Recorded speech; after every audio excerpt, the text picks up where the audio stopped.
Amahoro y'Imana bane namwe mwese mukomeje gukurikira gahunda za televiziyo Authentique ya mbere ya Gikristo mu Rwanda, mudukurikira mu Rwanda no hanze y'u Rwanda. Uko mudukurikira kuba ari mu Rwanda mukoresha decoder ya Star Time kuri channel 111, ndetse kandi byaroroshye kuko no kumbuga nkoranyambaga ushobora gukurikira gahunda za televiziyo Authentique, ujya hushakira abantu n'ibintu kuri Facebook ukandikamo Authentic TV Rwanda, ubundi ukabasha kudukurikira. Si aho honyine kuko ukoresha na telefone ngendanwa ushobora kudukurikira kuba afite application yitwa MTN TV ukadukurikira. Twageze mu mwanya mwiza w'ikiganiro Holy Evening kikugeraho kwa mbere, kwa kabiri, kwa gatatu no ku cyumweru ku isaha 3 z'umugoroba, ko cyacitse cyangwa ko wagikunze akongera kugikurikira bukeye bwaho ku isaha 4 za mu gitondo. Ikiganiro kikubera umuyoboro w'ihumure muri iyi minsi ya nyuma igoye iruhije iteye ubwoba, ndetse kandi kikakubera umuyoboro ugw'intashyo ukubwira ko ubwami bw'Imana bwegereje ngutegure umugeni wa Kristo. Icyo uyu munsi wagiteguriwe kandi ugiye kukigezwaho nanjye Christian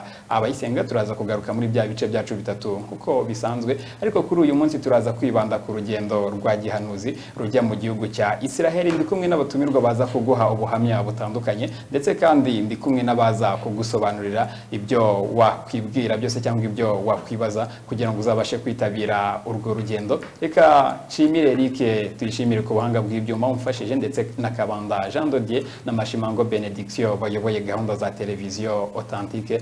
Dufate akaruko gato tureba indirimbo, ubundi ngaruke ngo ikaze ku buryo burambuye mu kiganiro Holy Evening.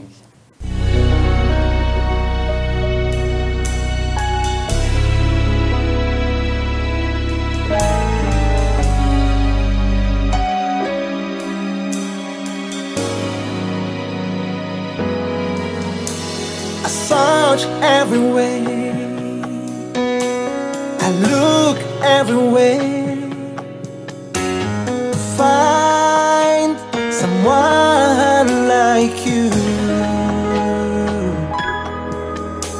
No one else who can touch my heart like the way you do, my Lord. I believe in Jesus. You died for me, Lord. I believe in you, Jesus. I believe in Jesus. There is no other name but the name of Jesus. I believe in Jesus. You gave me your life, Lord. Now I'm standing in you, Lord. I believe in Jesus. Yeah. Your life, your grace shall follow me. You are my everything. You are my strength. That's why I say I believe in Jesus. yes, I believe in my Jesus. I believe in Jesus. No other name but the name of Jesus. I believe in Jesus. Yes, I believe in you, Lord. I believe I in believe it. I believe it.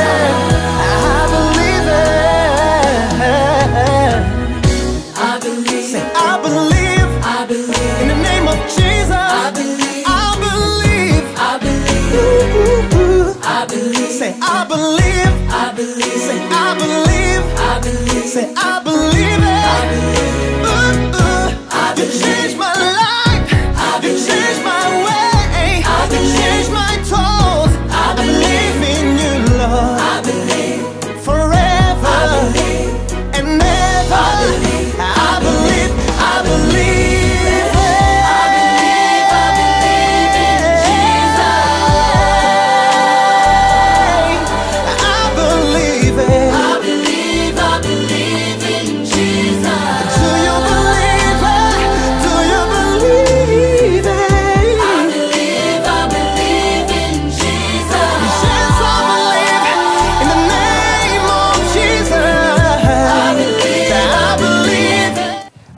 Wow, indirimbo nziza ya Olivier Sano yitwa I Believe in Jesus, indirimbo nziza cyane, ni nayo rero ihise ituma ngo ikaze ku byo burambuye mu kiganiro Holy Evening. Ndi Christian Abayisenga, nkuko nari mbikubwiye, nari nkubwiye ko tugiye kugaruka ku rugendo rwa gihanuzi rwerekeza mu gihugu cya Israel, Authentic Prophetic Tour itegurwa na Authentic Word Ministries. Ni tariki ya 16 kugera kuri 26 z'ukwezi kwa gatanu uyu mwaka turimo. Urumva ko igihe gisa naho cyageze, niyo mpamvu kuri uyu munsi twatumiye ababashe kwitabira urugendo rwa gihanuzi ndetse n'abari kurutegura kugira ngo tugire byinshi twunguka. Abashaka kujyayo, hari umuntu wavuze ngo kutajyayo no guhomba cyangwa ngo bahombye byinshi cyane, bucitswe byinshi. Undi aragaruka no turimo tuganira namwe ngo ubundi ngo umukristo wese yagakwiye ngo byibuze kuzapfa ngo agiye mu gihugu cya Israel. Ibyo byose n'ibindi byinshi nibyo rero abatumirwa turi kumwe bagiye kuza badusobanurira. Reka dutangire twakira uwo turi kumwe. Yesu ashimwe. Yesu ahabwe icyubahiro. N'amahoro. N'amahoro. Pasika nziza. Twese hamwe. Pasika yagenze gute? Yagenze neza cyane. Murakoze cyane, mbahaye ikaze. Yesu ashimwe. Yesu ashimwe cyane. N'amahoro. N'amahoro. Mwe Pasika yagenze gute? Pasika yagenze neza cyane. Twayiciyemo neza. Munyemerere ndabakiriye n'abadukurikiye kuri televiziyo nabo mubibwire kugira ngo batwakire ubundi tubashe kuganira. Duhere njya numva bavuga yes, ladies first. Okay. Nitwa Rosine Ingabire, nkaba ndi umwe mu bategura urugendo rwa Israel korera kuri Zion Temple. Rero twishimiye kuba mwadutumiye kugira ngo tuganire ku bijyanye n'urugendo rwa Israel. Arakoze cyane Rosine, namwe mwakwibwira abadukurikiye. Urakoze cyane. Nitwa Reverend Pasteur Ernest Nyirindekwe, ndi umushumba w'itorero ya Young Pentecost. Nanjye ndi muri bamwe baherutse mu gihugu cya Israel.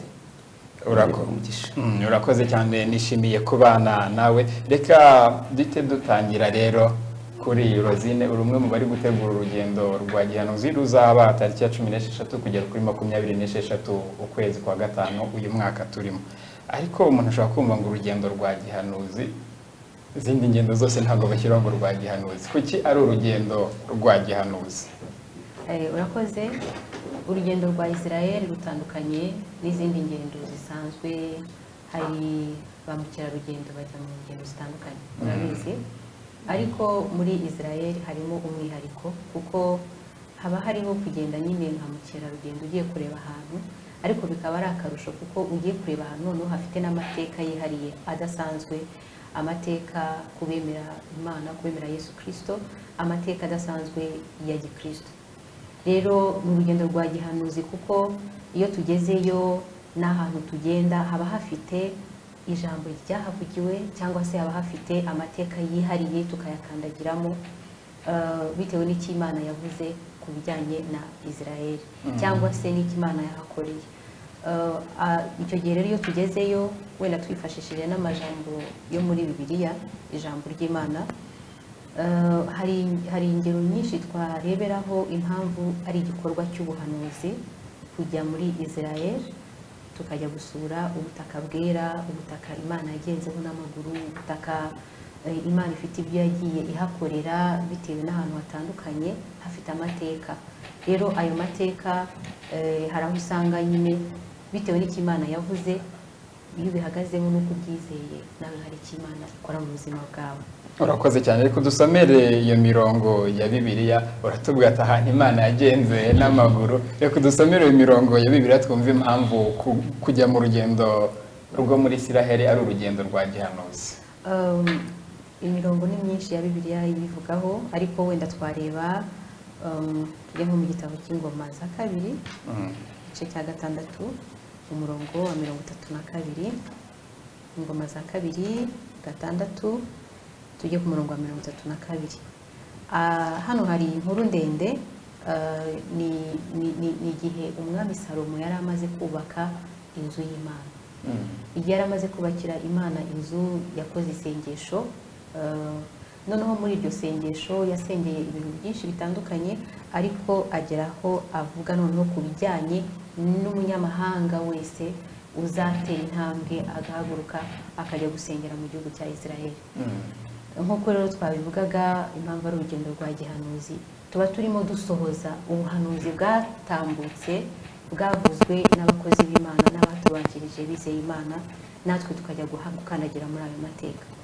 Umwami Salomo rero yaravuze ku murongo wa 32 ngo kandi ibyo umunyamahanga utari wo mu bwoko bwawe bwa Isirayeli ubwo yari arimo gusenga naza aturutse mu gihugu cya kure ko tuba tuvuye i Kigali n'ahandi hose avuye muri cya gihugu gitoya kiri mu mutima wa Afurika. Yes, ubwo abavuye mu Rwanda cyangwa se avuye iyo tugiye muri Isirayeli hagenda abantu bavuye mu bihugu bitandukanye.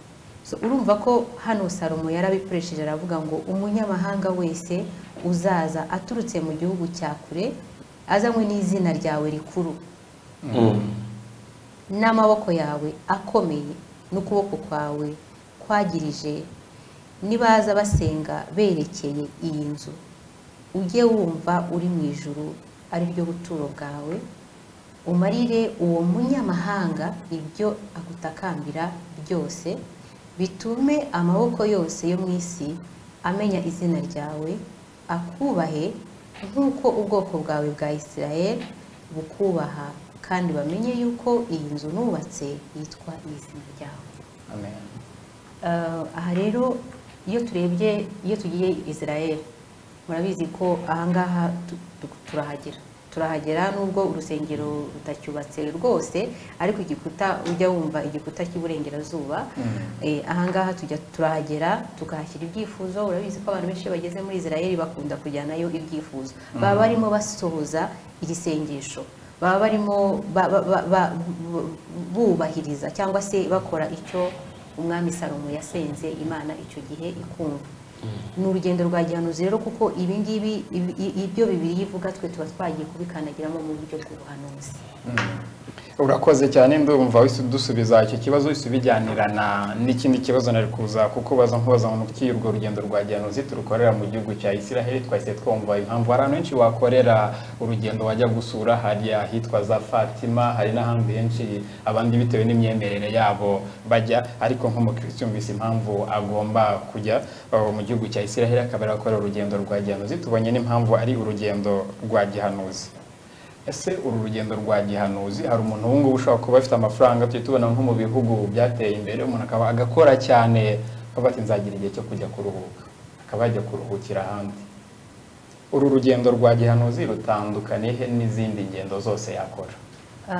Urugendo rwa gihanuzi aho rutandukaniye n'izindi ngendo, izindi ngendo zishobora kukunezeza gusa zikakunezeza ukaruhuka ariko noneho urunguru aho rutandukaniye n'izindi nk'umuntu usenga nk'umuntu w'umukristo hari icyo rukungura mu buryo bwawe bw'imyemerere yawe rukongerera kwizera.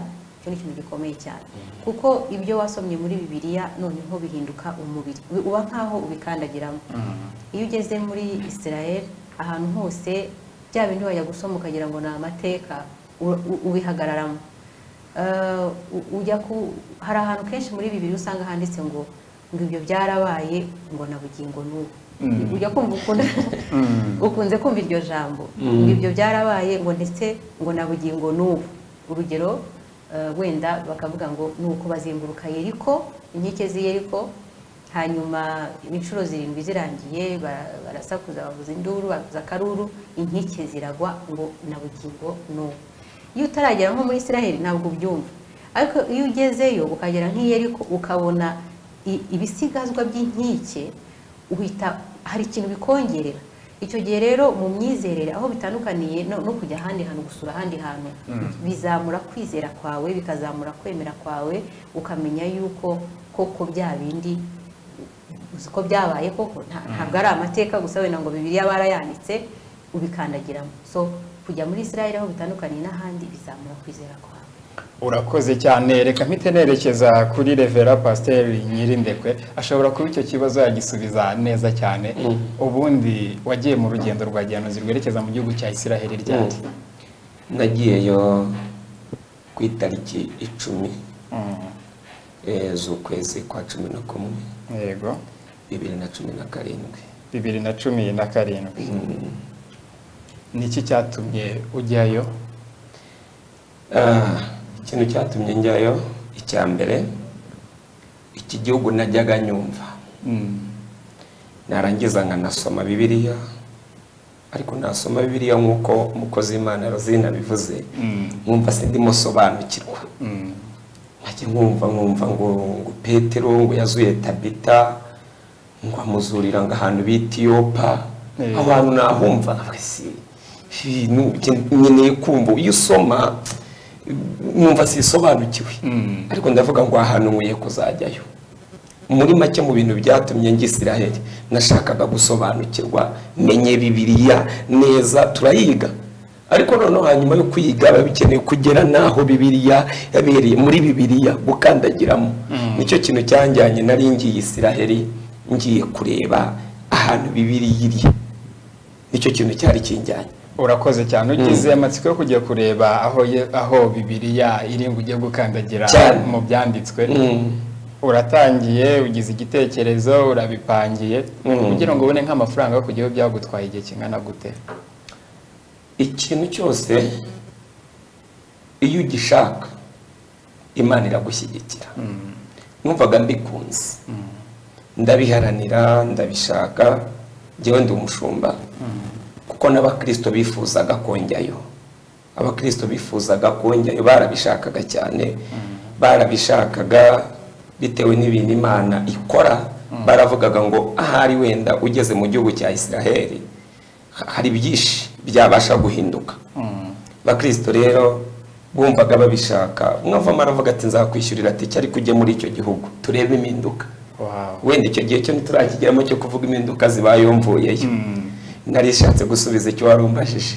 Urakoze cyane tubanze dushimira abantu bose batwereka ko badukurikiye ndabona kuri Facebook live hari abantu badukurikiye n'abandi mwese aho muri hose mudukurikiye babukoresheje application ya MTN TV cyangwa udukurikiye uri imbere ya ecran yawe ushobora kuduha ibitekerezo inyunganizi cyangwa ibibazo watubaza no kujya kuri ino Facebook page nakubwiye ariyo Authentic TV Rwanda ubundi ukaduha igitekerezo cyawe cyangwa n'inyunganizi n'ikibazo ushaka kutubaza. Ndacyari kuri Revera Pasteur Nyirindekwe urangije rero ugiye tubwira urugendo rwawe rumeze gute no bwakangaye wari ugiye mu ndege byari rumeze gute?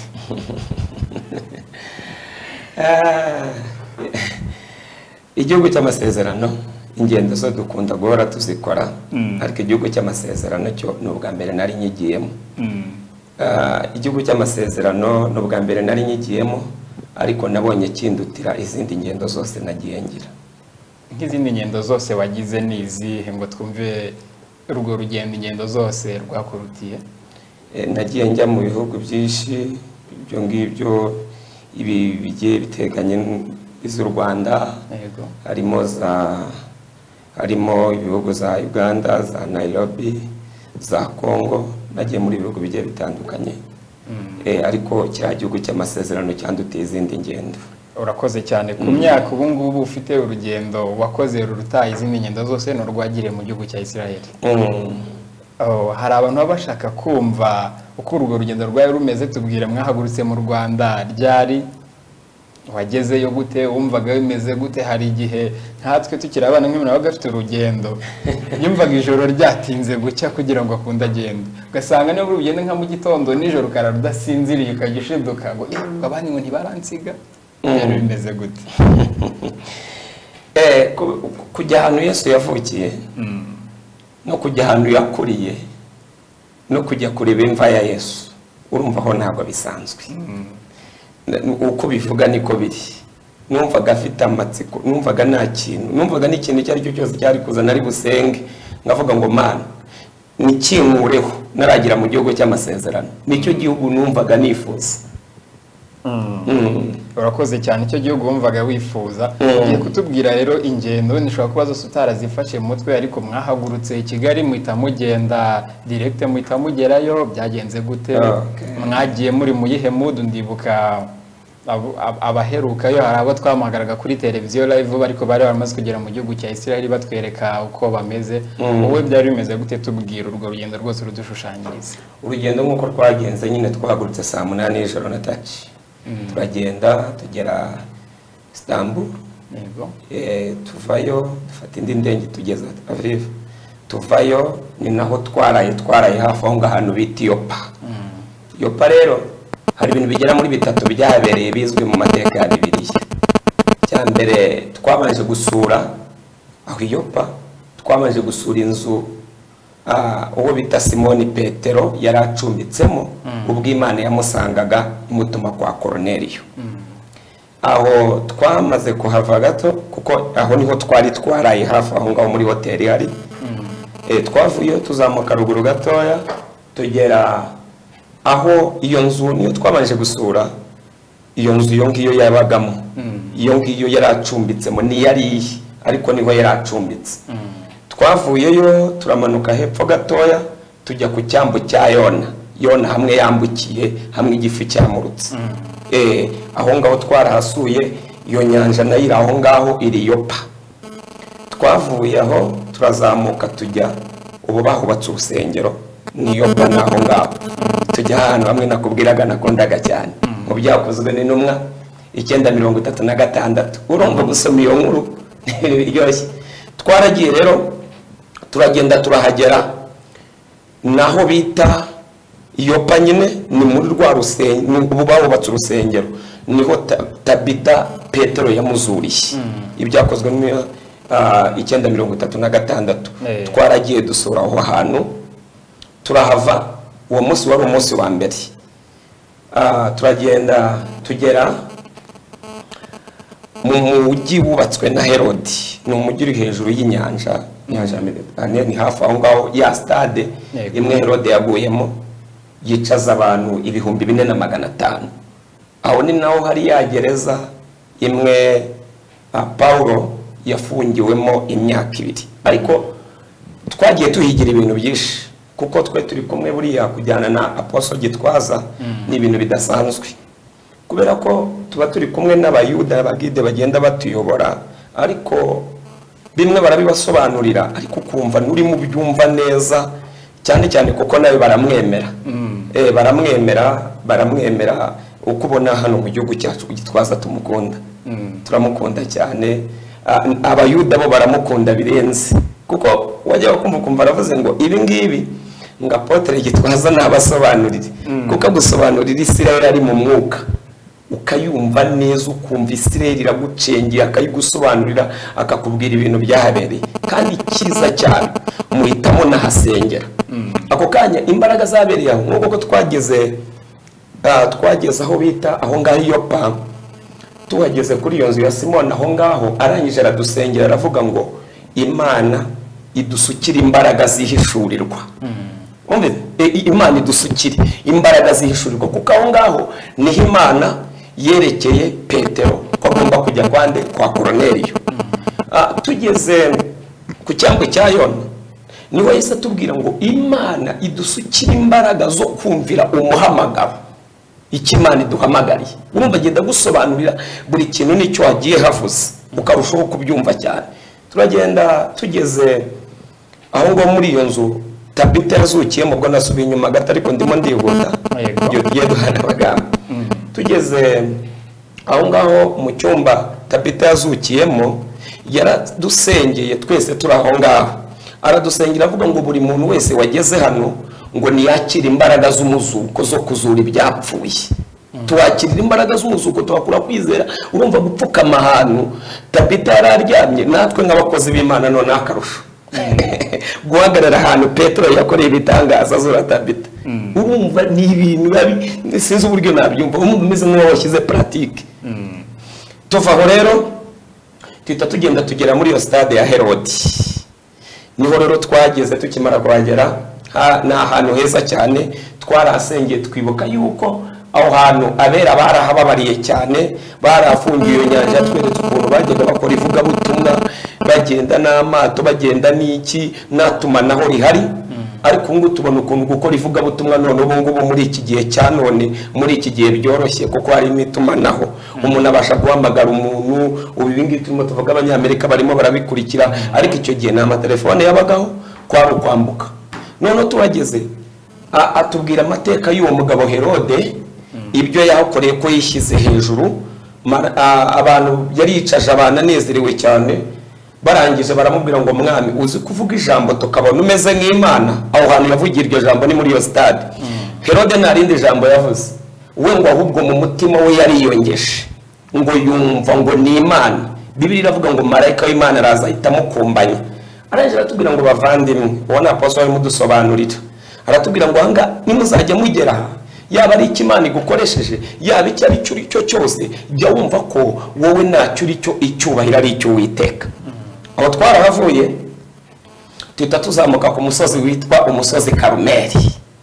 Uyu musozi ni umusozi uzwi cyane, ni umusozi Eliya yakuriyeho ibitangaza, ni umusozi abantu benshi cyane bazi. Uyu musozi twarahageze, yaduhaye ubuhamya uburyo bageze kuri uwo musozi bahagaze mu kwizera, imvura yari imaze igihe itagwa. Haleluya. Nicyo cyagiye wa muriro, uwo musozi niwo bahamagariyeho nabo muriro. Bimureba baratubwira ati mwitegereze mu kirere, ariya niho twarebye turagira, niho twageze rero turasengera, tuhasengera natwe tumanura umuriro w'Imana, turasenga tubwira ibintu byinshi cyane byabereye kuri uwo musozi. Uwo musozi niwe Eliya yiciye abahanuzi ba Bali n'Abashera, aho niho Eliya yabiciye kuri uwo musozi witwa Karumeli.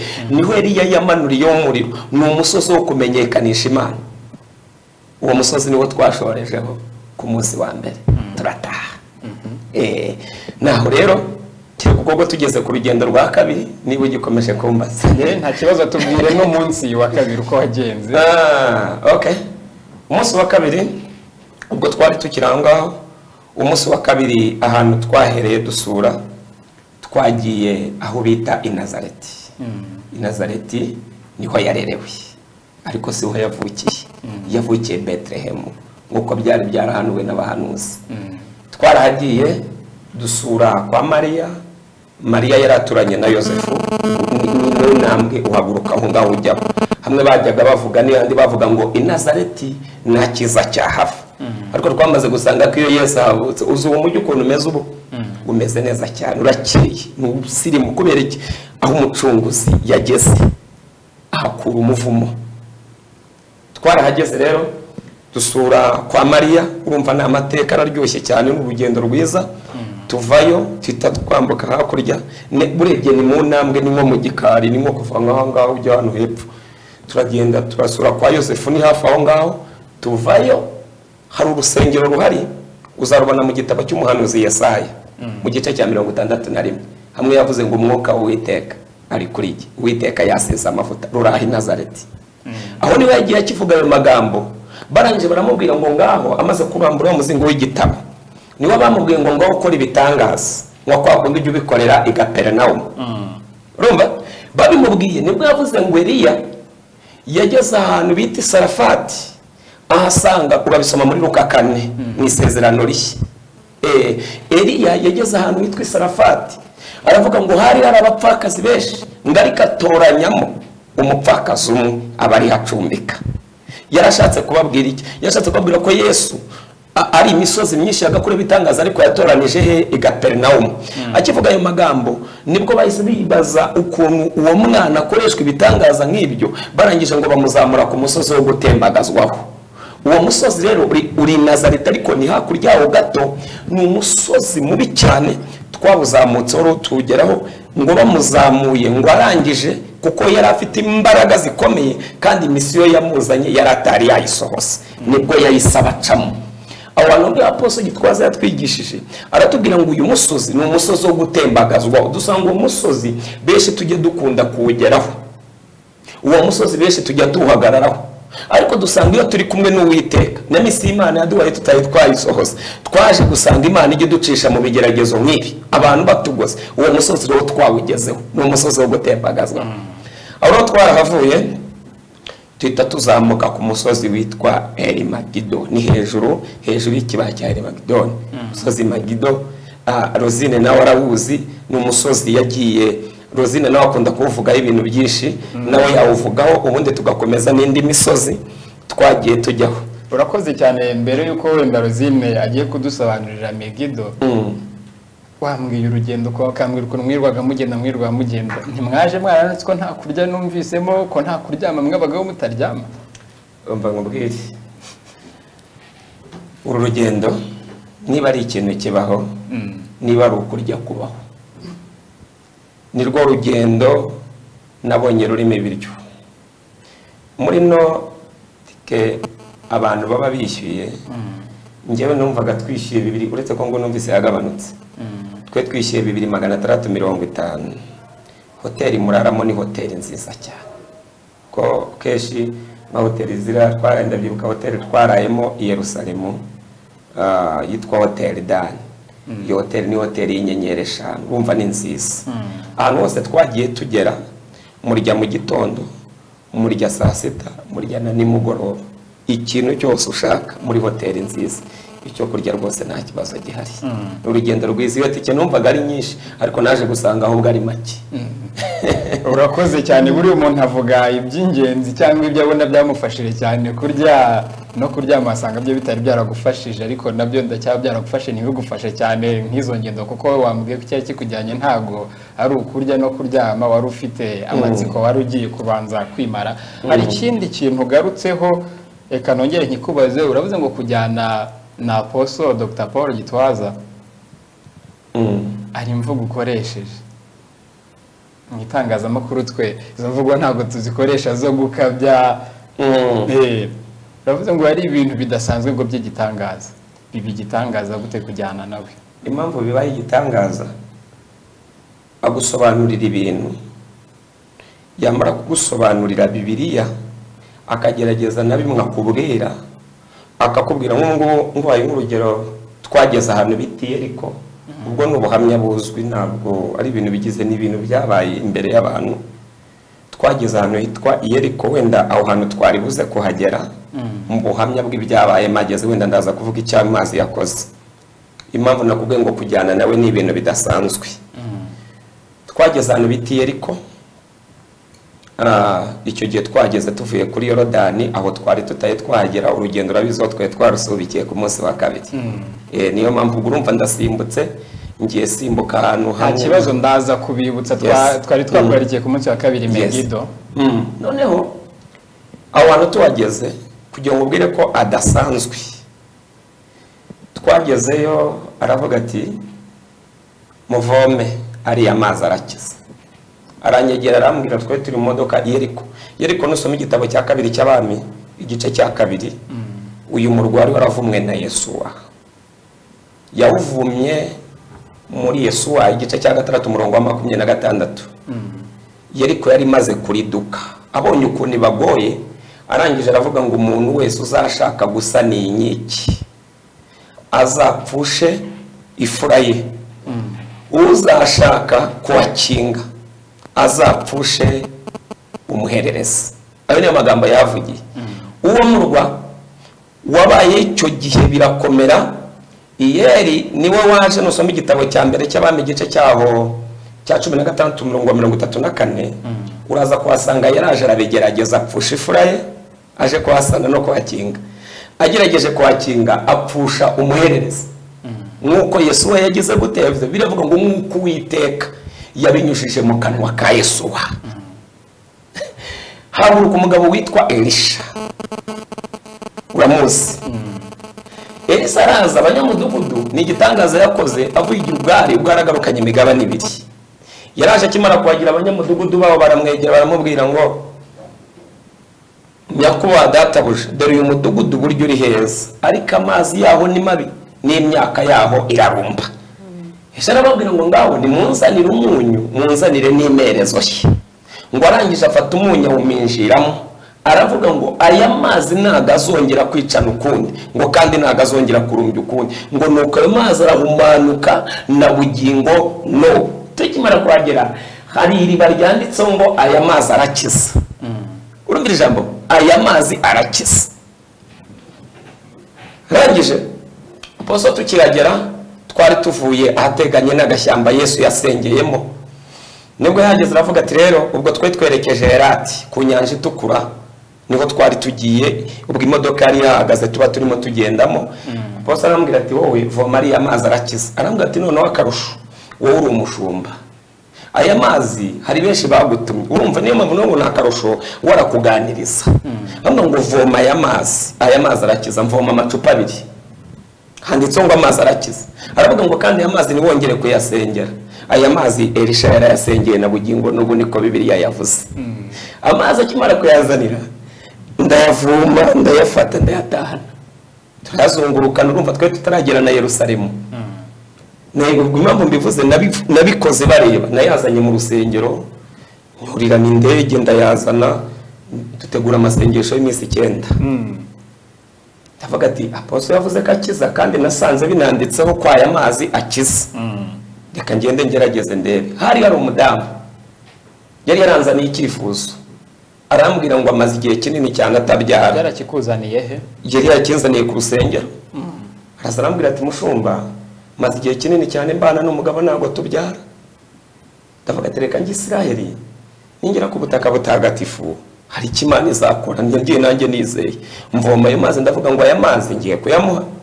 Naraje twari turi imbere y'abantu si bya bindi umuntu afata amazi ngo ayaha umuntu muri biro shingira kuri rya jambo na ya mazi narayafashe ndamubwira ati aya mazi nayakuye Isiraheli aya mazi ngiye kuyaguha iri joro urasama. Nari nizeye kuko ari amazi akiza. Numvaga naramaje wagiye kwa muganga ati kwa muganga nagiye byaranze ati cyane nta kibazo ufite ati nacyo umutware nacyo ati nacyo ngo dutegereje isaha y'Imana. Nabashimiye ko hano mwashyize isaha y'agaciro. Arambwira ati ntegereje isaha y'Imana. Amazi narayafashe maze kuyafata twe turi imbere y'abantu tugeze urabyibuka tugeze i Nyabihanga twakiriye igaburo ryera. Uribuka ari akantu k'agakongoro baduhaye umuyuda yaduhaye aravuga ngo uru ni urwibutso nimuzajya mukanywesha mujye mwibuka Isiraheli. Naragafashe twari turi imbere y'abantu y'abakristo bose. Ubwo hari ryari hari ko kangahe? Twavuye mu rugendo rwa gihanuzi hari ku itariki 20 hari kuwa urebye byari byamaze kwinjira kuri 21 kuwa kabiri. Ayo masengesho yari ay'iminsi 9. Ayo masengesho yarangiye ari ku munsi tubare bazakwibukiranya amatariki iminsi 9 uturutse ku itariki 20 no ku itariki 30. Ni ku itariki 30. Wamuhaye amazi umunsi wa nyuma w'amasengesho. Ubwo hari tariki 30 wayamuhaye wayamuhereye hehe? Nayamuhereye ku rusengero kuri Erayono. Kuri Erayono. Erayono na ahantu hazwi hano kwa Rwahama Kimironko. Ndahabona hariya.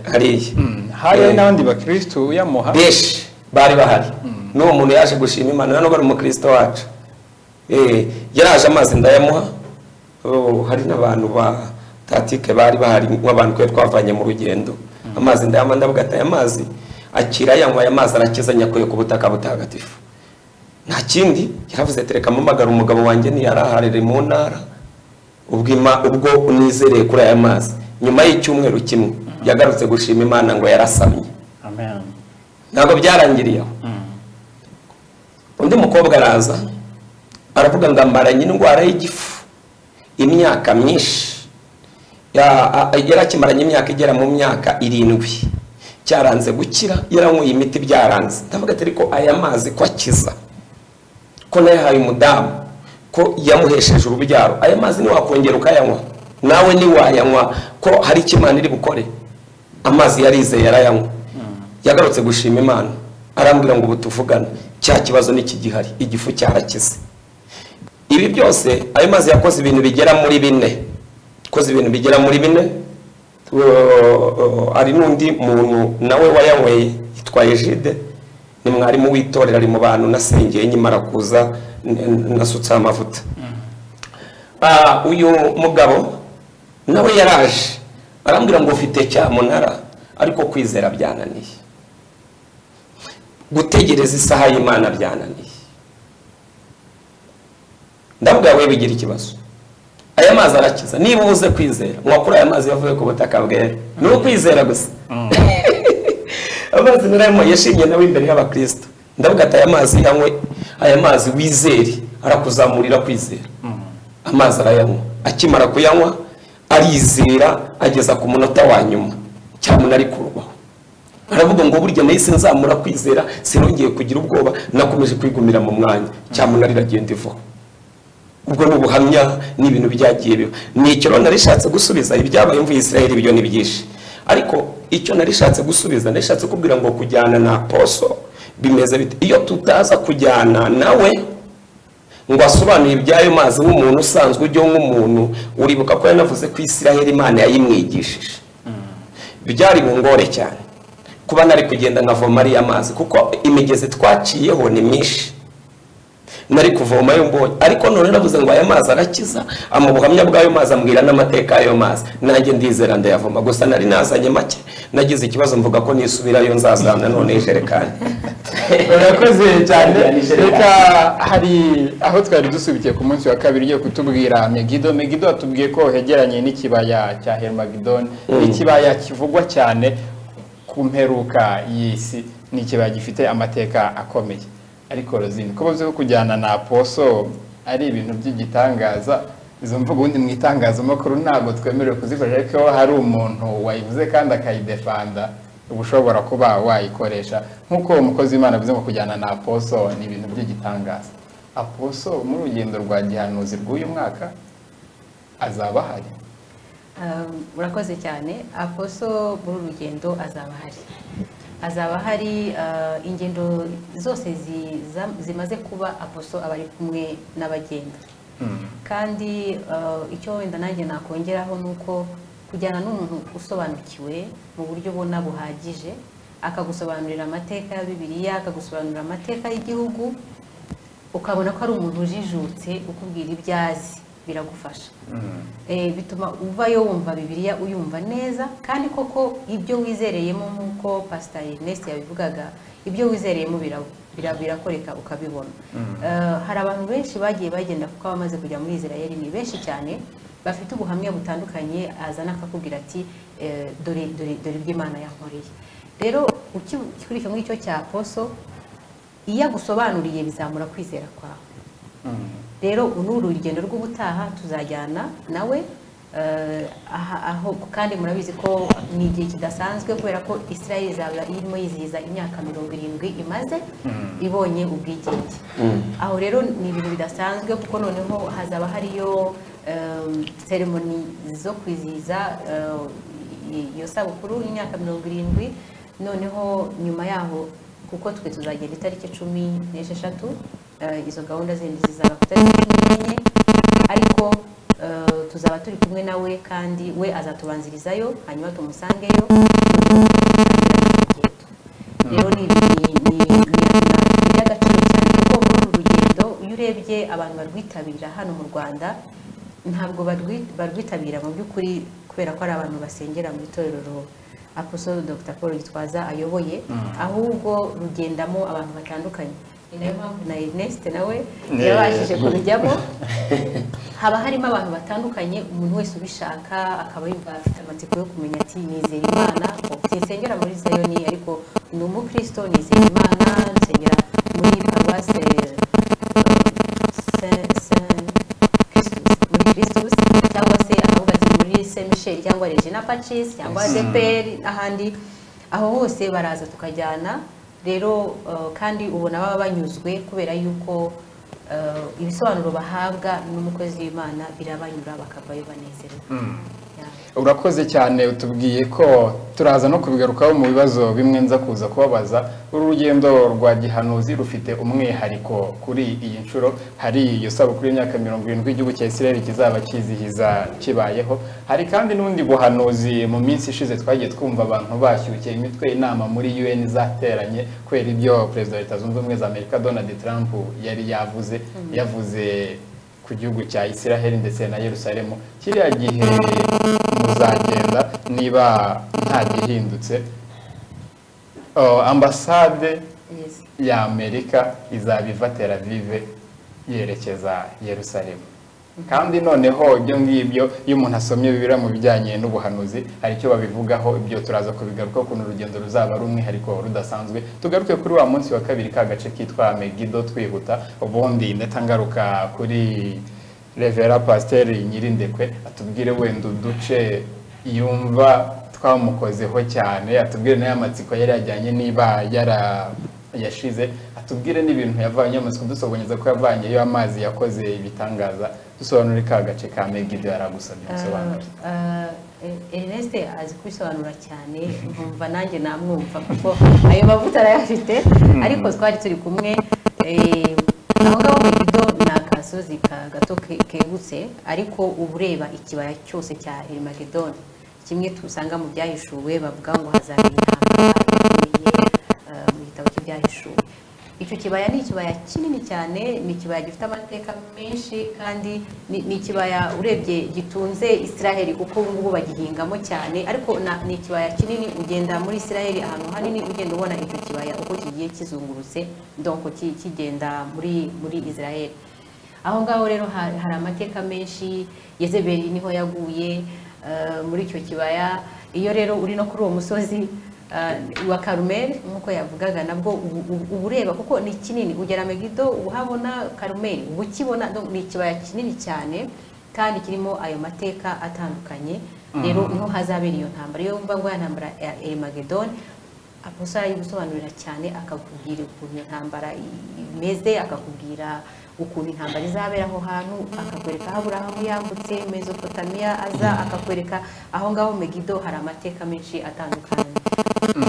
Ibyo ngibyo kandi wenda kubyona ko nyo tujyanye n'ubumenyi bw'isi kuko nye ntago ndagera mu gihugu cya Israel kereka ibyo nsoma n'ibyo nzi. Bazi urwego rw'ubutasi rwaho rwitwa Mossad, hariya neza buriya hari ikindi kintu mutahavuze abantu bakurikira ibijyanye n'igisirikare. Hari kandi hari nanone ubona ko hari umuhanda uhuza imigabane itatu, wa muhanda uri munsi burya uhuza Afrika, araganda ka Afrika n'aka Europe, gutyo urumva nano afite amateka usibye ko bafite amateka muri Bibiliya no mu bumenyi bw'isi, ahantu hari umuhanda uhuza imigabane itatu. Nanone kandi kubazi ibijyanye n'igisirikare cyangwa urwego rw'ubutasi bw'Abayisiraheli rwa Mossad, hariya hari ibirindiro bikomeye cyane biri munsi kandi bavuga ko ari byo birindiro bishobora kuba bikontorerwamo ibijyanye n'amasatelite yose y'isi. Twagarutse umuntu yavuga henshi cyane mwasuye, wowe ndumva noneho ufite n'ahantu henshi cyane, numva uratuganira nibuka muri video nkubona wuzuye umwuka mu mashusho nabonye isura nezise igaruka mu hantu hose mwasuye. Ni nk'ahantu nk'ahantu umbwire nka hane wumva hasigaye mu mutwe wawe kuruta ahandi n'icyo hibukiraho. Kuko nari ngiye giti inkota n'ubundi yashize uzasubirayo kuko ndacyahashaka, hararyoshye nawe ujyayo rimwe kuko ni ahantu heza cyane uvayo noneho kuko hari na hamwe twasigaje tudasuye. Ariko hamwe mu hantu hanyuze hanejeje cyane harimo aho hambere aho Tabita yazukiye Yopa. Andi hantu hakabiri hanejeje ni muri Yorodani. Iriya Yorodani iri muri iri Gilugari, aho naho twarasuye. Iriya Yorodani najyaga ngira umutwe unjya cyane, nkagira umutwe ukomeye. Noneho mageze nibuka ko uwo mutwe nawo ari ikibembe kandi iriya Yorodani amazi yahatemba avaho n'amani yibiye 7. Mageze nabwira Apostle nubikurikira ndamubwira ngo acubiza 7. Acubije 7 navuyemo uwo mutwe wakize. Urumva rero aho hantu sinahibagirwa iriya Yorodani Yesu yabatirijwemo, narahakunze. Andi hantu hanejeje nanejejwe, najyaga numva Abisiraheli ukuntu bambutse inyanja itukura, numva gafite amatsiko kuzareba iyo nyanja. Iyo nyanja rero mu hantu hanejeje harimo kubona iriya nyanja, inyanja itukura ukuntu bambutse, nge narumvaga nkumva kameze nk'akagezi, ariko narageze sanga ni inyanja nini cyane. Numva nejejwe n'iriya nyanja, kuba migereye kuvuga inyanja itukura narahabunye nari mahagaze. Ahandi hantu hanejeje nashobora kugira kuko buriya Apostle akunda kwigisha umwuka w'iterambere haba mu buryo bw'umwuka ndetse no mu buryo bw'umubiri. Yatujyanye ahandi hantu rero beshi ntabwo ushobora kubyumva neza kereka uhari mu gitabo cy'umuhanuzi Yesaya 4:19. Rya jambo mwese ari ijambo abantu bakunda gukoresha cyane, ijambo rivuga ngo ibya kera ni mubyibuke kandi byashize mwe kubyitaho, ngo dore ndarema ikintu gishya. Aho hantu twarahageze najyaga nibaza aho iryo jambo ryavugiwe ngo nzaharura inzira mu butayu, nzatembesha imigezi mu kidaturwa, nzuhira ubwoko natoranyije, abantu banjye niremeye ngo bamamaze ishimwe ryanjye. Aha hantu nari ifite amatsiko yo kureba aho hantu, nashakaga kureba aho hantu Yesaya yavugiye mu magambo Aposi yari atugeze, hari ishyirahamwe ryitwa Kibutu. N'izo nyamaswa hari parike yazo zirahari, izo nyamaswa urazibona, bahororera inka. Urumva aho hantu iyo uhageze uhigira ibintu byinshi cyane. Atwigisha umuyuda uko abaho, haranejeje. Ahandi hantu hakabiri hakane hanejeje, nanejejwe no kugera mu ihema ry'ibonaniro mu butayu bwa Yotibati. Aho hantu twarahageze, ndahareba, ndeba igitangaza cyabaye, umurimo Kristo yakoze. Kuko kugera hariya hantu kugira ngo ugere ahera cyane byari ibintu bikomeye. Ahandi hantu hanejeje, nanejejwe n'ahantu Imana yo yabonekeye Abrahamu. Wo hariya mu gitabo cy'Itangiriro igice cyaho cya 18:13, hariya hantu ubwo babagabo batatu basuraga Abrahamu bamubwiye ko bazamuha urubyaro. Hariya hantu i Bersheba haranejeje cyane kuhagera, nongera kunezezwa no kugera ahantu bita Ishiro. Ndimo ndatoranya mu twanejeje, ndimo ndasoza. Ishira ahantu hano yasabiye urubyaro, Ishira ahantu bagabaniye Yesuwa yagabaniye igihugu, nongera kunezezwa cyane no kugera ku rukuta rwa Salomo. Urukuta rwa Salomo narahageze, numva umutima wanjye urarutse, kuko iyo mugeze ku rukuta ni naho hantu hanini musengera, niho hantu muhamagara Imana, babaha umwanya ukomeye n'ibyifuzo mwajyanye niho mubijyana. Nongera kunezezwa no ku musozi Elayono, kuko Elayono ni naryo torero nyoboye. Nanejejwe na Elayono cyane, kuko n'umusozi Kristo yazamukiyeho kandi ni nawe azamanukiraho. Kandi njye mwibutse uwo musozi niwo musozi yasengeyeho ubwo yabiraga icyuya kivanze n'amaraso. Niho hantu bita Getsemani, kuko Getsemani ifatanye na Elayono, ni umanuka gatoya, ni ku musozi wa Elayono. Ahandi ni ahandi yabwiye abigishwa ngo nimusenge kugira ngo mutagwa mu moshya. Ubundi hari ikindi kintu nkunda kuri Yesu, ahandi hantu twageze hakanezeza cyane, ni hantu yatumye bakamuzirutira icyana cy'indogobe hitwa i Betifagi. Aho hantu haranejeje cyane, abantu bagasasa imyenda, akava i Betifagi akicayeho akamanuka ku musozi wa Elayono, abantu baririmba ngo Hoziyana Hoziyana, hayirwuje mu izina ry'Uwiteka. Ubundi ahantu sigaje habiri honyine. Ni henshi, Isirayeli iraryoshye yose, urahagera ukumva uraneze. Nanejejwe no kugera mu mva ya Yesu. Ngeze rwose ndagenda nanjye ndambikamo umusaya, ndabugingo n'ubirarangaye, urubyo bintu biranejeje. Aho rwose niho nagiye rwose, njya mu mva nanjye ndambikamo umusaya, maze kurambikamo umusaya ndavuga ngo nukuri ngeze mu mva y'umwami wanjye. Ubundi nkata ahantu bita Nyabihanga, navuye Nyabihanga ngera ahantu bita kwa Kayafa, turanezerwa cyane. Ubundi ahandi hantu hanejeje cyane, buriya wundi umugabo witwa Dawidi, nanejejwe n'ahantu bita mu cyumba cyo hejuru, aho intumwa zuzuriye umwuka we, ni Siyoni, ni hejuru y'igituro cya Dawidi.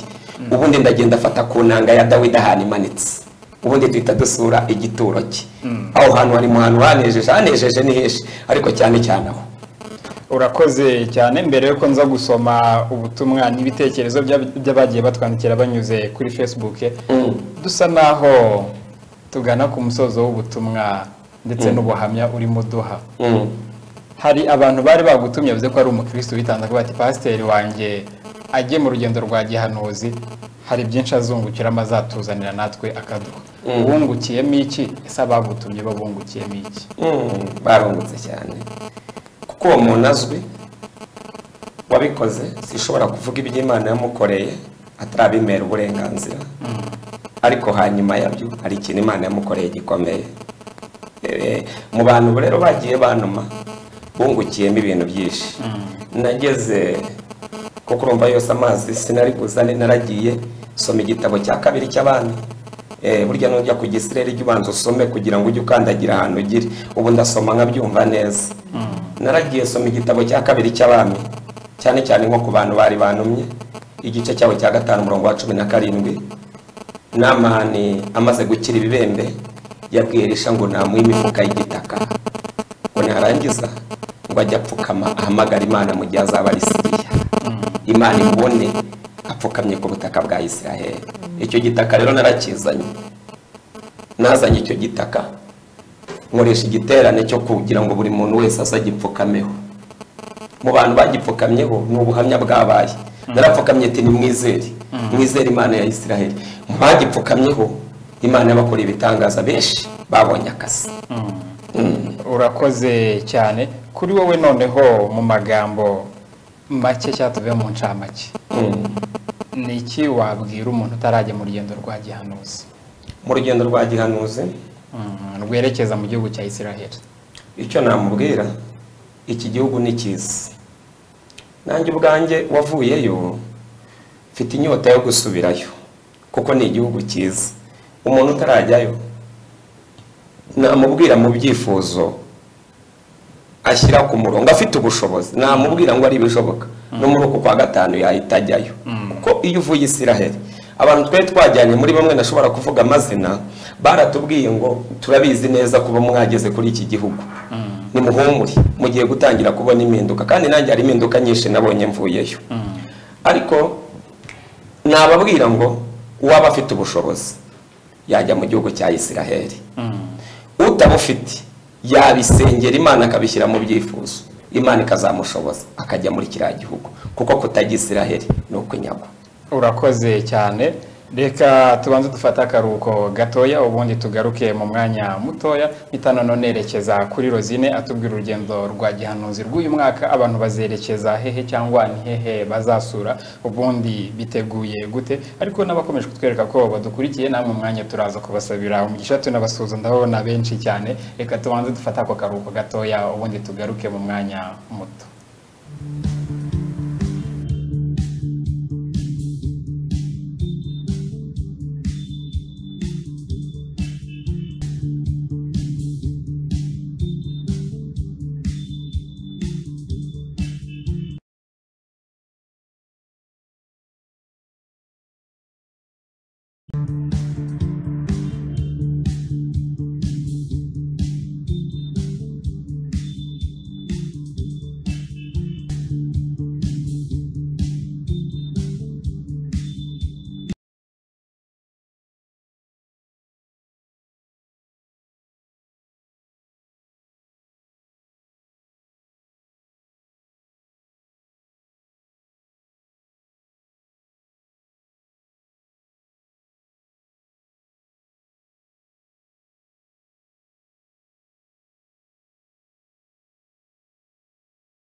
uyu mwaka. Ku bindi bisobanuro duhamagare kuri 0788322756. Nukwiye gucikwa nawe kuri iyi nshuro.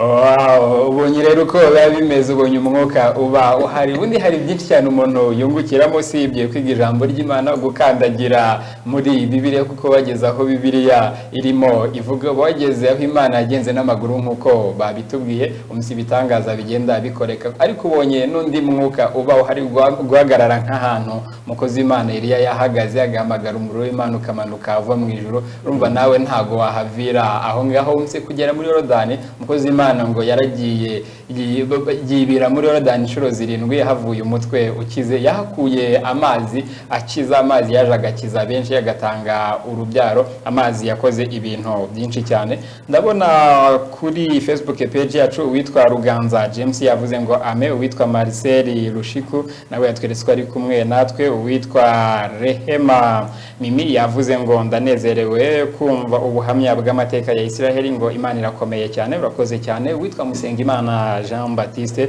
nawe yashyizeho kakaganza kerekana ko yishimye ibintu bimeze neza ari très bien. Hari uwitwa Rehema Mimi ati nanjye ndamwibutse cyane mu masengesho yo kuri Dorcas Ministries. Ni wowe narahakoreye warahakoreye. Aha umenya bya bindi wavugaga nubwo nabazaga ibibazo byinshi cyane byarabaye ari ukuri, kuko ndabona abantu batanga ubuhamya babihamya ko bya bintu nakubazaga byabaye ngo kuri Dorcas Ministries barakwibutse. Urakoze cyane. Twese tugaruka kuri Rosine, ahantu uyu mwaka urugendo rwa gihanuzi rwo mu gihugu cya Israel ruzanyura ni hehe? Ahantu hose yavuze yakunze we udasanga uyu mwaka mwarahakubiyemo tubwire. Murakoze. Urugendo rwa Israel mu by'ukuri abantu bagiye muri uru rugendo tugerageza kumaximiza cyangwa se gutanga ahantu henshi ho kugenda, nubwo amasite ni menshi ariko tujya nibura munsi y'amasite 50. Amasite 50 ni ukuvuga ngo iminsi 10 tugerageza kuzenguruka igihugu cya Israel. Sinzi wenda kuri map ku ikarita uko wenda umuntu yabisobanura. Reka tubwire nk'ahantu hatanu h'ingenzi muzasura, none turatatuza tubwira umwihariko w'uru rugendo n'izindi zabanje. Ubundi mu rugendo duhera mu majyaruguru i Galilaya, niho urugendo rutangiriye. Reka dutangire urugendo rutangiye tuvuye ko mwagurutse saa 8, harya ngo arete ya mbere ari Istanbul. Istanbul ni muri Turikiya. Yego, Istanbul ni muri Turikiya, niho mwahagaze. Bizaba bimeze gute? Yes, n'ubundi niko bizagenda. Ibyo ngibyo wenda ni ibijyanye n'urugendo rwo kujyayo. Tuzahagurukana Turkish Airline, nibo baduha tugenda n'indege ya Turkish. N'ubundi niko bizagenda, tuzahagurukana Turkish Airline, noneho tugere Istanbul, tugere Tel Aviv. Tel Aviv rero urumva ni naho ngaho mu bice by'i Galilaya niho urugendo rutangirira. Duhera i Galilaya niho yavugaga habaho ibyo bice by'Iyopa kwa Petero, aho Petero yaboneye yerekwa kwa Simoni nk'umuhazi. Hanyuma tukajya hamwe byegeranye na hamwe Yona, ku cyambu cya Yona aho yagiye ahunze Imana imutuma igihe yangaga kujya i Nineve, noneho ashaka guhungira Imana itarushishe. Rero birafatanye. Aho ngaho niyo site ya mbere duheraho, ni nayo ni muri uwo mudugudu, ni naho rero Imana ya Petero yazuriye Tabita, Imana imugarurira ubuzima. Aho niho tuzahera, kuko niho urugendo rutangirira, niho tuba twaraye muri ako gace i Galilaya. Nidukomeze tugende tujye ibindi bice by'ingenzi. Aho ngaho hari uwo musozi wa Karumeli aho Eliya yamanuye umuriro. Hanyuma tukajya naho ngaho i Kaisariya y'Imaritima. Kaisariya y'Imaritima naho ngaho Herode yari yarubatse, ni umujyi wubatswe na Herode cyane, kandi naho na Pilato yakoreye, Guverineri Pilato niho yakoreye. Ayo mateka yose turayabona. Bimwe yavugaga rero aho marayika yamanutse gukumbaganya Herode muri stade, ahantu yari yicaye urahakandagira ukamenya ngo ahangaha niho marayika yakumbaganyije Herode. So aho ngaho rero ni ku nyanja, juste ni iruhande rw'inyanja, ku buryo nanone ureba aho Paulo yavugiye bamufungiye igihe yireguraga ajya kwiregura. Donc Paulo bamufungiye aho, ni naho yajyaga yambuka agenda, umva ngo ikirwa cy'Imerita, yambukaga muri iyo nyanja agenda. Ibyo bisobanuro byose intumwa Dr. Paul Gitwaza arabiguha, noneho ukajya usobanukirwa ukavuga uti burya Paulo aha niho yarari, bamufungiye muri aka kazu, aha niho inzu ntihari, ariko ubu ubona nyine ibisigisigi byose by'ibyahabaye ubu bibona. Noneho aho ngaho tuzahava dukomeze tugere ku nyanja ya Tiberiya. Aho ngaho ni naho tujya mu bwato, noneho twagiye mu bwato dukora amateka, tuzamura ibendera ry'u Rwanda. Narabonye muririmba indirimbo yubahiriza igihugu cy'u Rwanda, mbona muri kumwe nabo muri Israel nabo bararirimba ku mashusho. So ubona ko haba hariyo connection hagati y'igihugu cyacu. Uyu urebye ubona yuko n'abantu bo muri Israel baba bavuga bati dore ba bantu bo mu Rwanda bagarutse. Ubona rero ko bitanga umubano mwiza hagati yacu na Israel. Abayuda barushaho kumenya Israel. Dutunguka i Nazareti ugasanga aho ngaho iyo tuhageze baravuga ngo dore wa mugabo uzanye ba bantu ukunda kuzana abantu ba umugabo wo mu Rwanda araje yazanye abanyarwanda n'abandi gusura Israel. So ubwo tumanuka rero uwo murongo wose kuva mu majyaruguru tukamanuka tugakomeza tukagenda tujya mu majyepfo tukajya mu butayu bw'Negev tukamanuka ubutayu bw'Iparani tukamanuka ubugenda ureba urugabano rwa Israel na Jordani igihugu cya Jordania Jordania hanyuma aho ngaho urumva haba hari ibisobanuro byinshi umanuka ugenda ugaca ku misozi y'Igorani hamwe hari amateka tuzi ukuntu Sawuli yayiguyemo hari urugendo rurerure uca ku nkingi ya Sodoma hamwe uriya mudamu yabereye inkingi y'umunyu mudamu biriya rero iyo umuntu abyumva ukumva ngo Mukaroti yabaye inkingi y'umunyu uba wumva ari utabyumva ariko iyo uhageze urabibona n'inkingi iracyahagaze na bugingo n'ubu yamvugo uhita ubibona ko na bugingo n'ubu igihari ukabona inyanja ipfuye ukagera wakomeza akagusobanura akakubwira ati iyo wumva babami ngo Sihoni na Ogi babandi batangiriye Abisirayeli kwambuka bari muri icyo gihugu cya Jordani nuko kwa Sihoni ureba hakurya iyo ngiyo kwa Sihoni ukamenya ngo ahangaha naha ni hariya. So ukumanuka rero aho ubwo butayu bwose tugera i Beersheba n'ibyo yabivugaga aho bwose tuzahajya. So akarusho tuba dufite twavuga nuko akenshi abantu bajya Israel hari igihe baba hari amasite bazi azwi muri rusange imva Golgota ahantu twese tuzi muri rusange ariko iyo ugiye muri Israel akarusho nuko igihugu hafi cyose turakizenguruka ku buryo abantu benshi banagiye bavuga ati aya ni amafaranga nkigendera cyangwa kuko mu by'ukuri si ugukabya ariko abagiyeyo nibwo buhamya batanga kuko urebye guhera mu majyaruguru ukagenda ureba naho utaruzi kumva ngo aha ni Masada habaye iki harya aha ni Megido harya ukabona umuntu akavuga ati genda rinzi imva nkamenya na Golgota nkamenya n'umusozi w'Ikarumeli ariko kumva ibindi hakabaho byinshi ugenda wunguka nawe utaruzi ukagishiro ukamenya aho Hana yaboneye umwana hari umudamu wajeyo ashaka nawe umwana w'umuhungu y'Afrika igitangaza nk'ibyo yavugaga aravuga ati nanjye nje gusenga nkuko Hana yasengeye ishiro ubona ibisigazwa by'urusengero naho ubibona fondation y'urusengero noneho nawe arasenga gutyo Imana mu mwana w'umuhungu ubu yahubatse akantu inzu ntoya irimo sinema ikwereka amashusho nyine nibura yo kugira ngo ugerageze kumva uko byagenze icyo gihe Imana iha Ana umwana. So mu magambo make tuzahera mu majyaruguru duce muri izo site zose tumanuke tugere i Yerusalemu noneho i Yerusalemu niho dusoreza urugendo ukagenda rero ayo mateka yose nk'uko pasiteri yavuze n'ahandi kuko hari ni site nyinshi kujya Israel rimwe umuntu akubeshya yakubwira ngo wamenya site zose mu rugendo rumwe ariko icyo wamenya nuko mu rugendo rumwe ntabwo uza utageze muri site nibura 50 kumva kuzenguruka igihugu cyose iminsi 10 ni ibintu bitoroshye.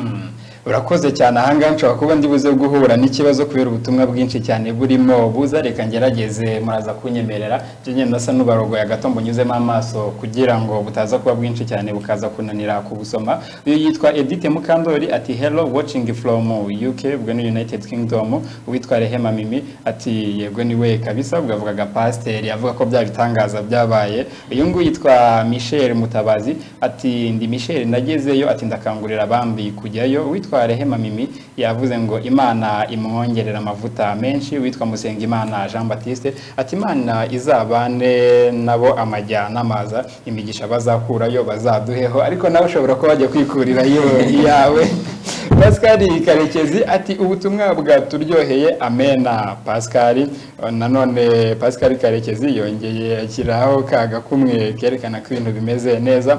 Witwa Francine Kinyange nawe nuko yashyizeho kakaganza kerekana ko ibintu bimeze neza. Michel Mutabazi yavuze ngo kujyana na Poso no mugisha cyane. Ndabona yanditse ikirundi byashaka kuba dukurikiye ari mu Burundi. Witwa Rehema Mimi ati Imana ikomeze kubana namwe abakozi b'Imana mwese mwakoze cyane abakomeje kugenda mutwandikira n'abandi mbona ubutumwa bwanyu bukomeza kugenda buza. Turimo dusa naho tugana ku musozo. Kugira ngo umuntu yitabire urugendo rwa gihanuzi rwerekeza mu gihugu cya Israel uyu mwaka ruzatangira tariki ya 16 kugera kuri 26 z'ukwa gatanu, arasabwa iki? Kujya mu rugendo rwa Israel ubu ngubu harasabwa ibijyanye n'amafaranga ni amadolari 2,550.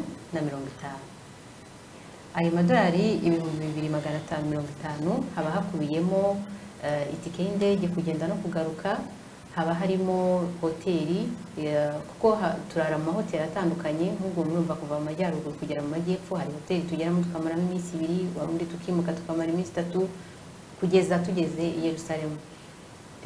Aho ngaho rero ibyo byose babirimo, haba harimo ibyo kurya, harimo aho kuryama, hoteli nyine, hakaba harimo noneho n'iyo tuwa yose. Urwo rugendo ruba rwishyuye, nta yandi mafaranga umuntu atanga.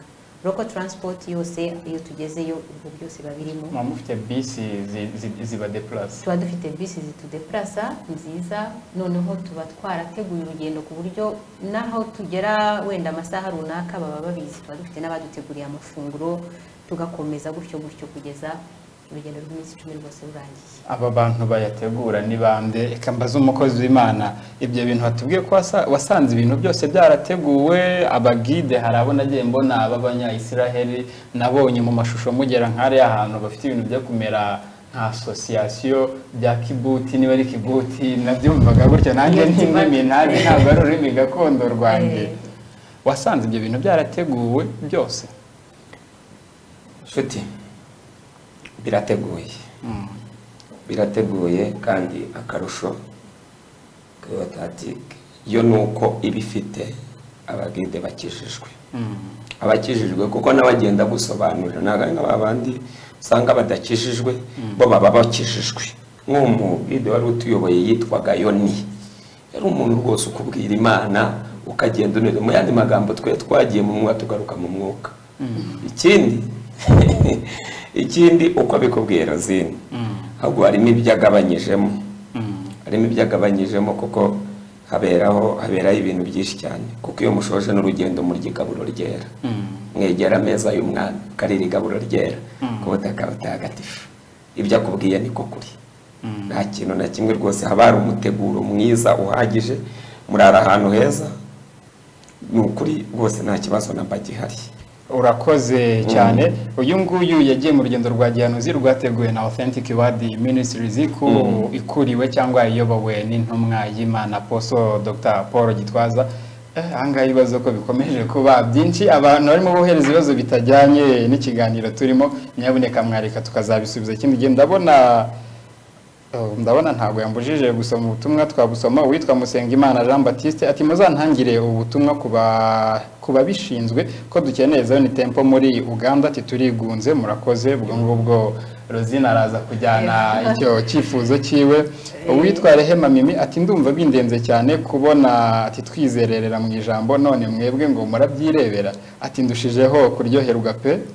Witwa Kosi Mbabazi ati Israel kujyayo no mugisha, iyo uvuyeyo ubuzima bwawe burahinduka mu buryo bw'umwuka, ati noneho intumwa Apostle Gitwaza kujyana nawe umenya byinshi utigeze umenya. Mwakoze cyane mwese, mukomeze kugenda mutwandikira ibitekerezo byanyu, abo ntaza kubisoma muraza kwihangana. Wari urimo utubwira ko urugendo rwa gihanuzi rw'uyu mwaka umuntu asabwa amadolari 2,550. Ni 2,550 biba bikubiyemo ibintu byose kugeza no kuri visa, assurance, kuko iyo ugiye tufatira ubwishingizi muri iyo minsi 10 umara muri Israel, byose babirimo. Keretse ikintu umuntu ashatse kwigurira kindi ku ruhande birumvikana ayakoresha arisha de poche cyangwa se pocket money yatwaye, ariko ibindi byose bijyanye n'urugendo biba bikubiye muri ayo mafaranga. Hari abantu badukurikiye abonye bari mu Bwongereza, ubwo bari ku mugabane w'Uburayi, hari abari muri Amerika, nabo nagiye mbona bari mu bihugu bikikije u Rwanda muri Afurika, n'abandi bari mu ntara z'u Rwanda. Ndabona utwandikiye ngo ari mu Budage, Musengimana Jean Baptiste, ni mu Budage bakeneye Zion Temple, ahise anyandikira, nari mvuze ase yandika ati sorry ni mu Budage. Urabona n'abadukurikiye bari ahantu hatandukanye, kugira ngo umuntu yandikishe haba ari uri mu Rwanda, haba ari uri hanze y'u Rwanda cyangwa uri mu ntara, yakwiyandikisha gute? Ibyo biroroshye kubera ko n'uburyo bwo kwishyura mushobora kuba mubwira, kuko niba ari kuri 13 kugera kuri 23 z'ukwa gatanu, ngo iminsi isa naho yagiye. Iminsi yagiye. Mu by'ukuri utarabikora, utariyandikisha, kandi akaba yumva yifuza ko tuzajyana mu rugendo ejo bundi mu kwezi kwa gatanu, yabikora vuba. Ubu ngubu ubundi tugira umuntu muri buri mugabane, mu Burayi, muri Amerika, mu Rwanda, muri Afurika. Mu Burayi kubona irungu ryabishe mu Budage ngo bakeneye Zion Temple, ko ariko batwandikira rwose biragaragara. Ubwo butumwa turabujyana tubushyikirize umuyobozi mukuru kugira ngo amenye ko mukeneye Zion Temple. Ariko noneho ubu ngubu ku bijyanye no kwiyandikisha, kohereza kuko byatinze, navuga ko uwabikora ubu ngubu yabikora direct, cyangwa se yabikora aciye direct kuri Zion Temple kugira ngo tubyihutishe. Kuko udasengera muri Zion Temple, ko nka pastor umva we ntabwo asengera muri Zion Temple, bwira tubwira ko basengera muri Zion Temple n'abadasengera muri Zion Temple. Yego, mu by'ukuri Zion nuko nicyo cyicaro gihari, ariko ubundi iyo ukeneye kwiyandikisha nabanza gutanga nka telefone, kuko buriya WhatsApp irihuta cyane, iri pratique, cyangwa se guhamagara. Iyo telefoni rero ku bari hanze ni +250 kode y'u Rwanda, of course kode y'u Rwanda, noneho 788332756. Iyo telefone ihora kuri WhatsApp. Ku bisobanuro bindi wakenera, kuko nk'ubwo nk'umuntu uri hanze ahita akenera ibisobanuro, hari ibisobanuro tuba twarateguye kugira ngo amenye ibisabwa, hari amafaranga kuko niyo abenshi baba babaza, ariko hariho n'ibindi biba bikenewe, umuntu ukamubwira ibyo yitegura byose. Hari passport, ni urugero, kandi iyo passport iba igomba kuba nibura isigaje amezi agera muri 6 ngo irangire, nibura kuzamura. Hari n'ibindi ntabwo twabirangiriza hano. Rero kuri iyo telefone ushobora kwandika, mwakwemera mukabirangiza, kuko nicyo cyatumye tubatumira. Mwatubwira iby'ingenzi twavugamo. Hari gushaka passport kugira ngo ibe itararangira, nibura ifite amezi 6 imbere y'uko irangira. Hari gushaka urukingo fièvre jaune, yego, yes, cyangwa se yellow fever, ugomba kuba urufite urwo rukingo, kandi ugomba kurushaka mbere iminsi 10, ni ukuvuga mbere y'iminsi 10 ko uzahaguruka kugenda. Urwo ni urwihutirwa cyane mu byangombwa. Visa yo turayigushakira, kuko ni ngombwa kuzuza iyo form, kuko dushaka visa ya group, ntabwo ari umuntu umwe ku giti cye. Niyo mpamvu ari ngombwa kuza kwihutira kuzuza form kugira ngo tubishyire kuri liste yoherezwa gushakirwa visa hakiri kare. Ibyo rero ni ibyo byibanze. Ibindi ni season, biterwa na season iri muri Israel. Tusaba ko umuntu yakwitwaza ibyo kwifubika, mu majyaruguru haba hakonje. Hanyuma tugasaba nanone gukoresha inkweto zoroheye urugendo, inkweto yo hasi, inkweto itakunyereza, inkweto wagenda cyane cyane ziriya bakoresha muri siporo. Nizo nkweto ubona ziri pratique zo kugenda mu ngendo ndende, kuko haraho dusiga nk'imodoka ugaterera umusozi ukagenda aho ugendesha nyine ibirenge. So ibyo byose ni amabwiriza dukunze gutanga muri iyo liste kugira ngo byorohere abantu. Nayo madetaye ayo ni ingenzi. Urakoze cyane, turimo tugana ku musozo, ndabona dusigaranye iminota 2. Hari ikibazo nabaje n'ubu ngubu numva ntarasubizwa neza. Utubwiye mu magambo uvuze ngo umuntu yaza akuzuza form, nabajije umuntu utabasha kugera kuri Zion ngo yuzuze fomu we byagenda umuntu gute? biroroshye ashobora kuyuzuza atwoherereza email noneho tukamwoherereza form akayuzuza akayitwoherereza. Urakoze cyane, reka unyemerere iyo email tuyivuge na za nimero zose uzibabwire abadukurikiye, nanjye ndimo nzumva kuko nanjye ntago nzacikwa kujya aho hantu, ubundi je tuza tugana ku musozo. Yeah. Email nabaha yoroshye ni Rosing 15 urayandika Rosing? Yes. Ubwo ni ra na o na sa na i na na na ga hajyaho i? Oya. Ajyaho. Noneho ni ra na o na sa na i na ga 15 Yego. @yahoo.fr. @yahoo.fr. Yes. Yego, nimero za telefone. Nimero za telefone ni izo ngizo nari natanze. Wakongera ukazitubwira nta kibazo. 0833 Urakoze cyane, tugushimire kuba witabiriye ubutumire mu kiganiro Holy Evening. Turi kumwe na Revera Pasteur Nyirindekwe witabira urugendo rwa Gihanuzi mu mwaka wa 2017. Nubuye butumwa waha abantu badukurikiye aka kanya? Ubutumwa n'abantu badukurikiye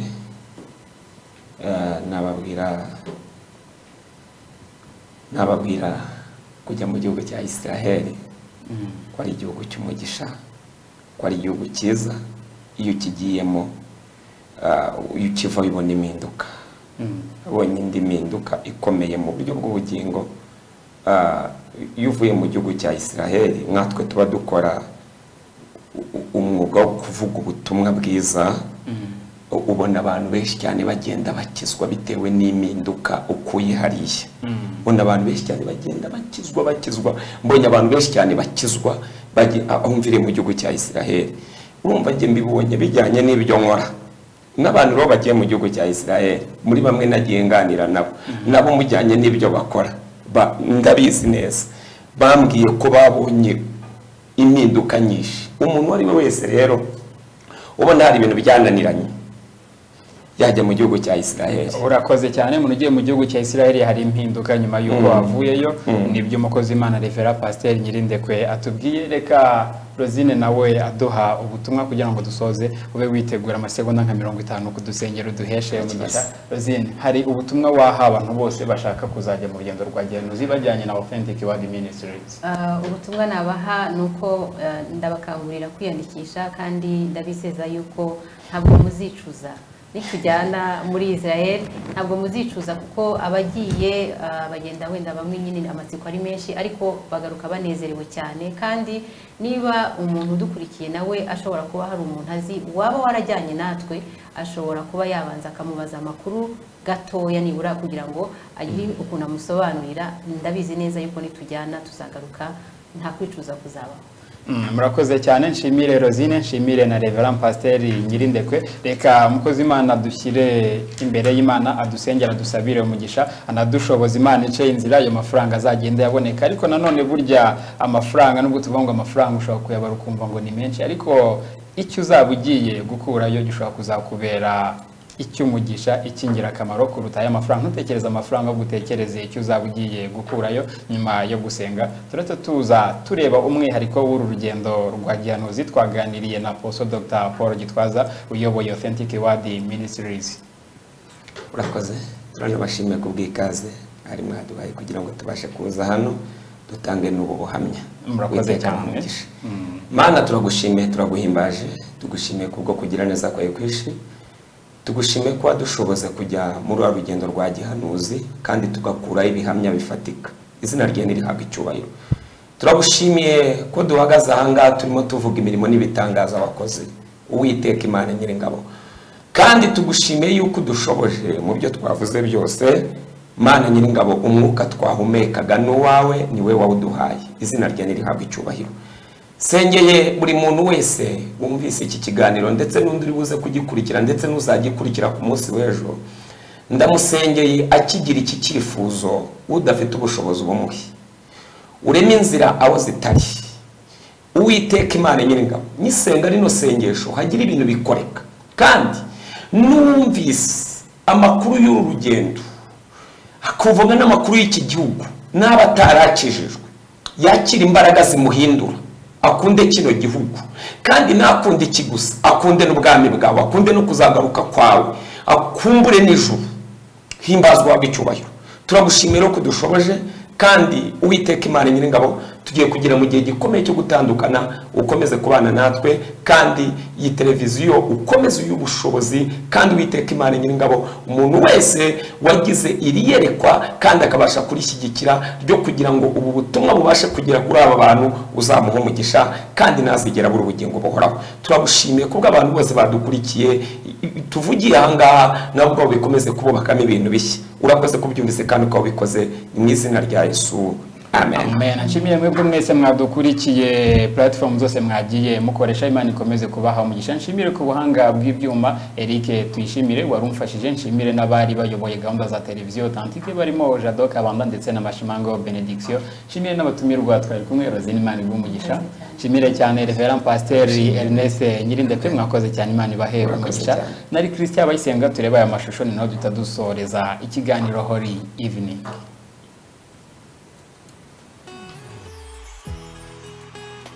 Yesu ashimwe cyane bwoko bw'Imana.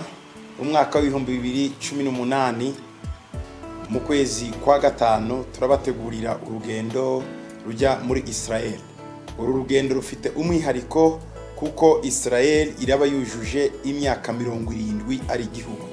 Ku itariki 14 z'ukwezi kwa gatanu mu mwaka w'igihumbi 1948 hareshye gusa imyaka 3 abisirayeli bavuye mu itsembatsemba bari bavuyemo Holocaust mu Budage ndetse no mu bindi bihugu bitandukanye by'isi nka Pologne ariyo Poland ndetse no hirya no hino.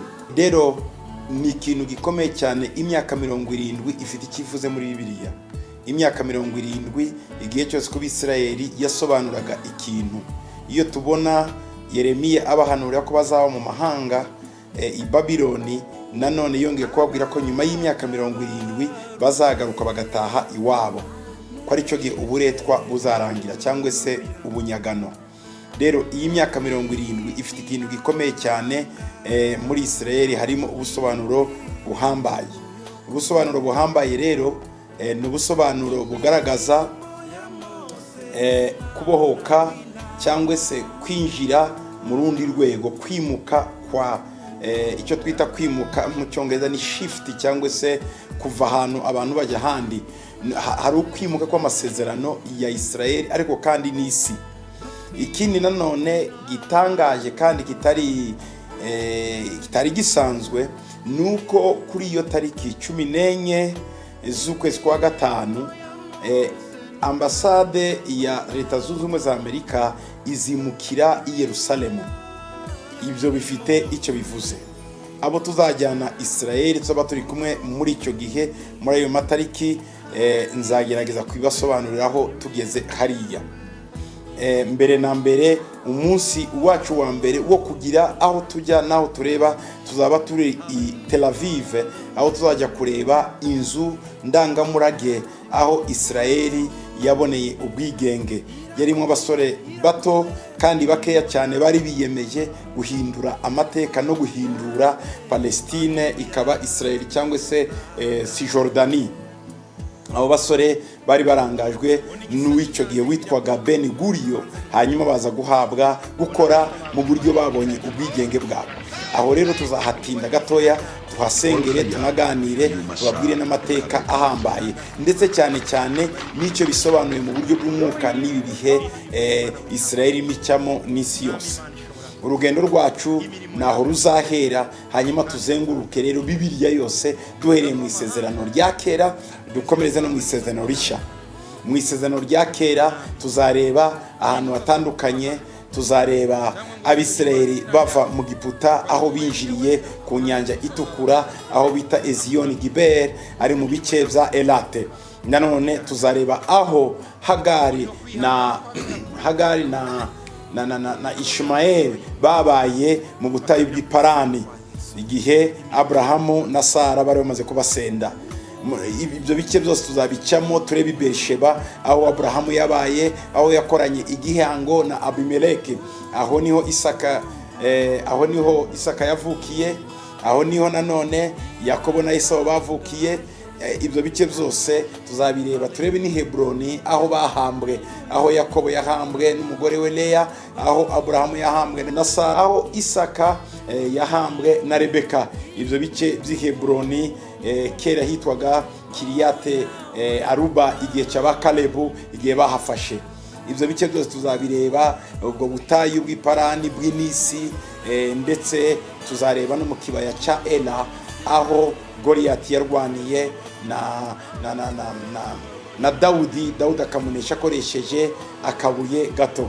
Ibyo bice byose tuzabicamo ni Bethshemesh aho isanduka ry'isezerano ryaciye, hanyuma bakarijyana rikajya gucumbika kwa Obed-Edom muri zamukira Isiyoni. Icyo gihe rero tuzinjira mu murwa wa Yerusalemu aho Aburahamu yahuye na Melkisedeki icyo gihe cya kera umwami w'i Salemu. Tuzahabona ahitwaga Iyebusi n'igihome Dawudi yahinduye akacyita Ikisiyoni. Munsi yaho aho iyo ukomeje ni Gihoni, aho ibice by'Igihoni ukamanuka nanone mu kibaya cya Kidroni aho Shemayi yambutse, ubuzima bwe bukaba burarangiye kuko Salomo yari yaramubwiye ngo nahambuka azagira ikibazo. Ikindi kintu gitangaje tuzabona urwibutso, umunara ukomeye Abusalomu yishiyeho, urwibutso rw'ubuzima bwe. Ibyo bice tuzabibona. Hanyuma mu isezerano rishya tuzakomeza tureba aho Yesu yaciye n'abigishwa be, tuzaje Galilaya iyo bita y'abanyamahanga, tuzakomereza mu murwa we aho bita ngo n'umudugudu we ariho Kaperinaumu, aho niho hari ibiro nkuru ya Yesu cyangwa se headquarter kwa Petero na nyirabukwe aho bari batuye. Aho tuzakomeza tureba hitwa Itabga na ahantu Yesu yicaje abantu, abagore n'abagabo n'abana, akabagaburira 5,000 bigahaga batabariyemo abagore n'abana. Tuzakomeza nanone tubone aho Yesu yigishije abigishwa be rya jambo muri Matayo 5 rivuga ngo hahirwa hahirwa hahirwa. Tuzazamuka tujye ku rutare aho Yesu yabwiye abigishwa be ngo banyitande, bahita Paniyase cyangwa se Kaisariya ya Filipo. Muri ibyo bice tuzagerageza kubona impamvu Yesu yavuze ngo azubaka itorero aho imiryango y'ikuzimu itazashobora cyangwa se itazanyeganyeza. Tuzacana Kaisariya Maritima aho Herode Antipa yaratuye, yakubiswe n'Imana agapfa akagwa hasi, murabyibuka.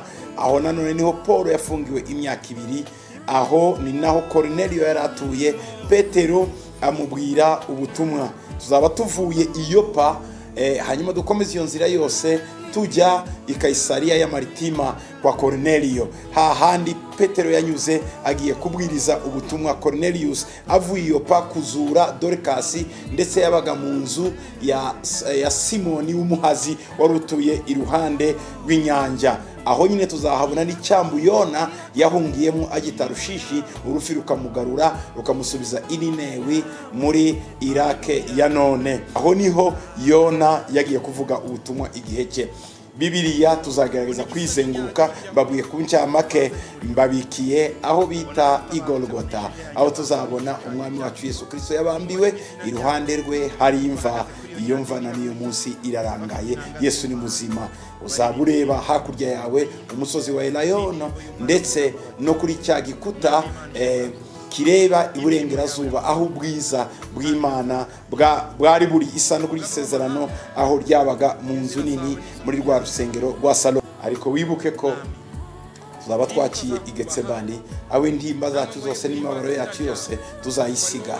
Muri make ibyo bice tuzagerageza kubicamo n'ibindi ntavuze byose, ariko aho hose twagenda tuhakandagiza ibirenge byacu kandi tuhasengera. Imana ibaho umugisha, Imana ibagiriye neza, kandi Imana ibafashe. Karibu mu rugendo rwacu, Imana ibakomeza.